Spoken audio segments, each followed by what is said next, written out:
اهلا بيكم ويا رب تكونوا بخير جميعا. نفس الوصفة كنت عاملاها على القناة من حوالي 6 شهور. كان صابون غسيل من بواقي الزيت المستخدم، وكان الزيت استعملته كتير قوي، ولكن حطيت عليه اضافة خلت ان كل اللي خد مني الصابونة استخدمها لانها صابونة بشرة، وما لاحظش خالص ان هي صابونة غسيل، بسبب ان الصابونة كانت كريمي قوي وزي ما يكون فيها جليسرين كتير. ومن هنا جات لي فكرة ان اعمل نفس الصابونة ولكن البشرة بمكونات واضافات موجودة في كل بيت، عززت الصابونة جدا وخليتها حاجة كده وهمية. لو اول مرة بتشوفوني، معاكم اميرة شعراوي من قناة ميرو شعراوي. النهاردة هنشتغل على 2 لتر من الزيت. 2 لتر هنعمل بيهم صابون للبشرة. 2 لتر زيت يعني محتاجين نصهم مية. يستحسن المية اللي هنشتغل بيها تكون ماء مقطر، يعني من الفلتر، او اسخنها واسيبها لحد ما تبرد. مش هاخد ال4 كوبايات كلهم مية، هاخد كوبايتين بس من المية. المية اللي هي معقمة علشان دي صابونة بشرة. وطبعا كلنا عارفين ان لتر الزيت بيكون ليه 150 جرام من الصودا الكاوية او البطاز زي ما بنقول في مصر، والدول العربية ليها اسماء تانية بتستخدمه زي الديبوشار، كوستيك، كاترونا، حجر تسليك مجاري. بس خلوا بالكم علشان هو بيطلع ابخرة كده. على فكرة هو سعره هنا في مصر 35 جنيه. انا جايباه امبارح من محل التقوى في شارع الجيش، علشان خاطر محدش يديكي سعر اكتر من كده بكتير، يعني في حدود 40 45 تمام. اكتر من كده بقى هتبقى بصراحة يعني ربنا يعافينا من الناس عديمة الضمير. طيب انا دلوقتي حطيت 300 جرام على كوبايتين 2 ميه بس. تاني هستخدم 2 لتر زيت، يعني عايزه نص الكميه ميه. استخدمتي 50 لتر زيت انت محتاج نصهم ميه، ودي طريقه عمل اي صابون. اخدت كوبايتين 2 ولسه فاضل لي كوبايتين 2 تانيين. فاكرين الوصفه اللي كنا عملناها بصابون البشره، الوصفه اللي هي تقريبا قبل دي على طول او اللي قبلها مش متذكره. المهم هاتيلي اي صابون بشره فايض عندك، ما عندكيش محتاجه منك نص صابونه، عايزه تحطي صابونه كامله مفيش اي مشكله. اخدت دلوقتي نص صابونه كانت موجوده عندي، واخدت كمان صابونه صغيره خالص اللي هي الدوش بريحه الليمون. يبقى نقدر نقول ان انا مستخدمه لل2 لتر، انا ما خدتش الصابونه كلها، انا اخدت نصها بس. نقدر نقول انا مستخدمه لل2 لتر زيت صابونه صغيره من بتاعه البشره، بتدي ريحه وبتدي ملمس كريمي تحفه تحفه تحفه.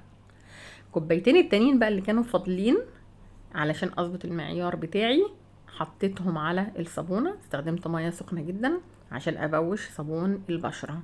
صابون البشرة ما بيدوبش بسهولة زي صابون الغسيل، بنحتاج ان احنا نقعد نقلب فيه شوية. مش مستاهل ان انتي تاخديه على النار، حتى لو كان فيه كتل او كده احنا كده كده هنفكه واحنا ان شاء الله بنشتغل. دلوقتي بدأت ان انا ابوش صابونة البشرة دي كويس جدا. انا طبعا ركنت الصودا خالص لحد ما تبرد. 300 جرام من الصودا الكاوية، كل لتر من الزيت بياخد 150 جرام، فعشان انا اشتغلت على 2 لتر معايا 300 جرام من الصودا الكاوية. قلبتهم كويس او بمعلقه خشب كبيره، طبعا اكون لابسه كمامه ولابسه جوانت علشان خاطر ما تطرطش على ايديا وما استنشقش الهواء بتاعها او الابخره بتاعتها كمان. ركنتها بقى لحد ما تبرد. وصابون البشره حاولت ان انا افكه زي ما انتم شايفين كده. بصوا بيبقى شكله عامل ازاي مهما بتفكي فيه. صابون البشرة عايز اسلوب معين كده في التعامل، واحنا اتكلمنا في الموضوع ده مرة واثنين وثلاثة، وقلنا ان هو ما ينفعش يستخدم لوحده كده كصابون سائل بيدينا نفس الشكل اللي انتوا شايفينه. عشان نفكه هنضطر نزود ميه، وكتر الميه بتضعف الرغوه بتاعته، عشان كده لازم يبقى معاه اضافات تانية. المهم دلوقتي هحط الزيت بتاعي. هكون صريحه معاكم وهقول لكم ان الزيت ده انا استخدمته مره واحده بس. كنت عارفه ان انا هعمل صابون بشره فبقيت استخدم الزيت مره واحده بس. على فكره كنت بقلي فيه كمان بطاطس سموسك حاجات كده، يعني مش سمك بقى ولا بفتيك ولا الكلام ده كله. ف يعني كنت بشيله نضيف علشان لما اجي استخدمه تاني. ال8 كوبايات يعني 2 لتر، انا هاخدت 7 كوبايات من الزيت، وهاخد كوبايه من زيت جوز الهند. زيت جوز الهند حلو قوي، بيدي ملمس كريمي وناعم للصابونه، وكمان بيخليها تتصلب بسرعه، بتساعد على تصلب الصابونه. وطبعا كلنا عارفين فوائد زيت جوز الهند بالنسبه للبشره وللشعر. ايه اللي معايا ده بقى؟ اللي معايا ده لبن بودر سايب، كنت جايباه من محل بتاع عطاره، وكانت غلطه كبيره. ما انصحكوش ان انتوا تجيبوه او تجربوه. الحمد لله ان انا قلت له اديني بس ربع كيلو كده اجربهم، والحقيقه لقيت ان طعمه مش احسن حاجه، فقلت هعمل بيه صابون. ميزه بقى الناس اللي بتشتغل في الصابون ان اي حاجه عندك، اي حاجه مش هترميها.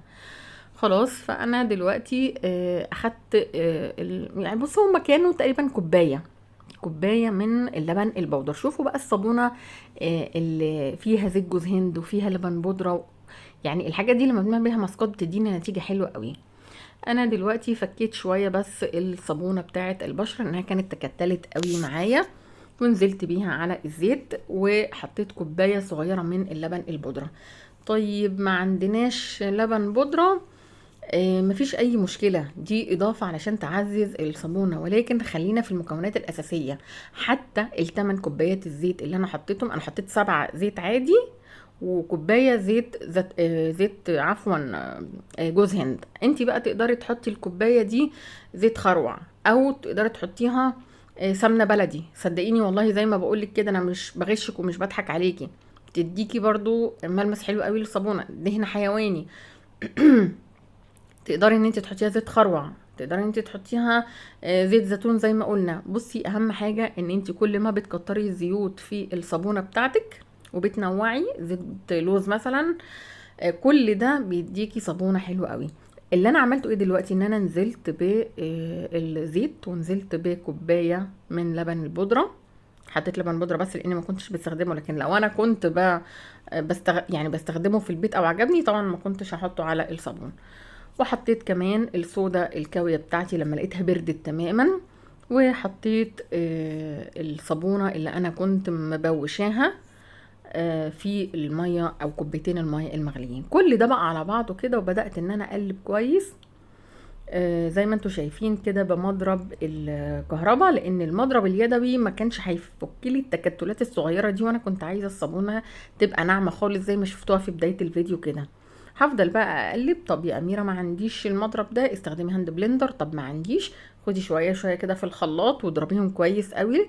طبعا الخلاط كان هيدينا نتيجه احسن من اللي انتوا شايفينها قدامكم دي، ولكن طبعا انا هفضل اضرب لحد ما الكتل الصغيره دي تفك خالص معايا. ايه اللي انا حطيته ده الكسيد التيتانيوم علشان خاطر يفتح لون الصابونه.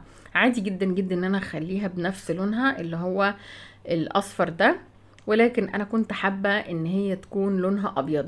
طبعا كنت ممكن اخد حبه بقى واخليهم بينك، وحبه اخليهم اخضر، وحبه اخليهم، بس انا النهارده اشتغلت بابسط الامكانيات اللي موجوده عندنا علشان خاطر اعرفك ان صابون البشره مش محتاج اكتر من صودا كاوية. طبعا الصابونة دي مش هنستخدمها قبل مرور شهر علشان ما تكونش الصودا دي طبعا خاصة بالبشرة، فعشان ما تكونش الصودا حامية على بشرتنا. مع انه والله العظيم تاني يوم انا جيت علشان اشيله من القالب ما كانش فيه اي نوع من الحرقان على بشرتي.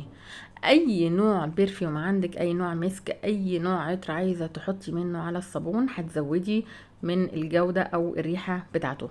على فكره انا كنت حطيت 3 معالق كبار ميه ورد، وكاتبالكوا لان انا ممكن اكون ما قلتش في الوقت اللي انا بحط فيه، بس برضو ميه الورد بتدي ريحه حلوه قوي. طب يا اميره انت مش حاطه سكر زي الناس اللي بنشوفها بتحط سكر كتير؟ والله صابونه البشره وزيت جوز الهند والصودا الكاويه عملوا لي السكر اصلا بتبقى لازمته ان هو بيعلي الرغوه، وكمان بيبقى زي بديل جليسرين كده. يعني انا ما حطيتش جليسرين وما حطيتش سكر، لان صابونه البشره اللي انا حطيتها فيها كل الاضافات والمكونات، وهو مش كتر مكونات وخلاص. فانا ما حطيتش ولا سكر ولا حطيت ملح. الملح بيدي صلابه كده كده، زيت جوز الهند بيدي صلابه للصابونه. وعايزه اقول لكم ان بعدها مثلا ب3 4 ساعات كانت بدات الصابونه ان هي تنشف معايا. من 2 لتر من الزيت، 300 جرام من الصودا الكاويه، 3 معالق من ميه الورد، صابونه مبشوره وفكيتها بكوبايتين من الميه، وحطيت تقريبا كوبايه صغيره من لبن البودره. دي الاضافات اللي كانت معانا النهارده في الوصفه. لما بتغطي الصابون المكونات بتتفاعل مع بعضها، وده بيساعد على ان الصابونه تكون نتيجتها افضل وتتصلب بسرعه اكتر. زي ما قلت لكم تاني يوم كان شكلها كده. على فكره انا دلوقتي منوره الكشاف الاصفر علشان لما هتشوفوا الصابونه في بدايه الفيديو او في نهايته هتلاقي ان هي لونها ابيض، يعني افتح من كده بكتير. فلونها دلوقتي بس غامق بسيط كده بسبب الاضاءة مش اكتر. هي خلاص كانت نشفت معايا، وفي كل الاحوال انا مش هستخدمها تاني، بكرر وبعيد، مش قبل 20 يوم مثلا، والصح بتاعها بعد مرور 40 يوم.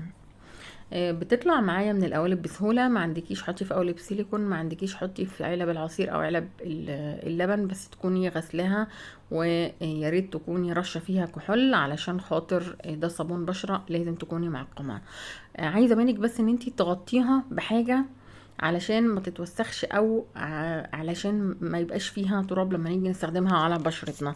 وصفة النهاردة ما تكلفناش فيها حاجة خالص. عملت دلوقتي 20 صابونة او 25 صابونة. شوفوا يقعدوا معانا وقت قد ايه. اقل صابونة بشرة موجودة في السوق النهاردة سعرها 12 جنيه و13 جنيه.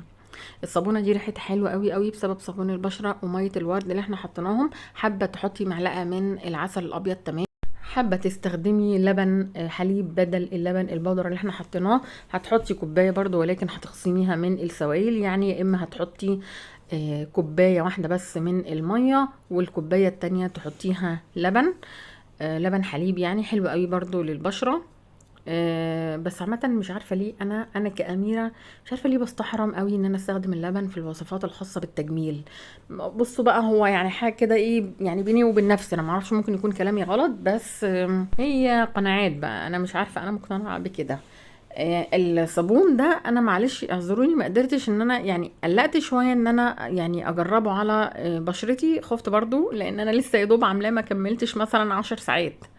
فخليني اجربه لكم على ليفه. هناخد منه حاجه بسيطه كده، انا بس حابه ان انا اوريكم الرغوه بتاعته، لكن مش عشان ليفه يبقى هو صابون مواعين او صابون غسيل. الليفه هي والله بصوا لونها وحش قوي، مش عارفه ايه اللون ده، ما علينا. الليفه ما كانش فيها اي صابون خالص. انا ما بحبش اللون الاورنج خالص على فكره، طول عمري ما بحبش اللون الاورنج والاصفر، ما بحبش اللونين دول خالص. يا رب يكون الفيديو عجبكم. ما تنسوناش بقى بلايك حلو زيكم كده واشتراك في القناه، واشوفكم على الف خير.